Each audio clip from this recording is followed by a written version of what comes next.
What excites me the most about 1st and 2nd Samuel is King David, who is one of the most complicated and complex characters in the entire Old Testament. He's a hero, he's a warrior, he kills giants, he's a shepherd, he plays the lute to calm King Saul. He's the forgotten younger son, but then he also becomes the beloved leader in Israel. And he's not perfect. He's very flawed. He makes some terrible mistakes with his family. He's not a great father to his children. And he's still a man after God's own heart. So I love the fact that the Old Testament doesn't whitewash him or put him on a pedestal, but presents us this person who is so real and so flawed. And it encourages me that God can and does choose and use someone who is so human, who's so real, and yet is still a person after God's heart. There's a lot going on in 1st and 2nd Samuel, but some of the themes that the Lectio talks about are, first, the theme of kingship.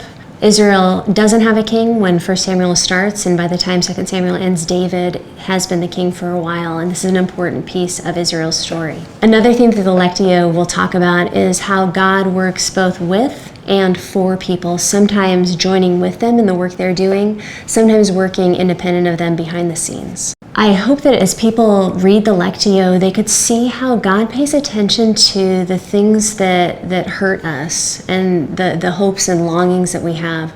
We start out with Hannah, who is embittered because she can't have children, and God answers that prayer and responds to her in her need. And that theme of God responding to people's hurts and hopes runs throughout the Lectio, that God sees the places that were fragile and were broken and were lacking and enters into those places and responds in some powerful ways. A lot of Christians haven't read much of the Old Testament, for good reason, because we follow Jesus and his stories in the New Testament. But if we don't know the context for who Jesus is, why it's important that Jesus is from the line of David, for example, we miss out on a lot of depth and insight that could help us better know him and better trust God.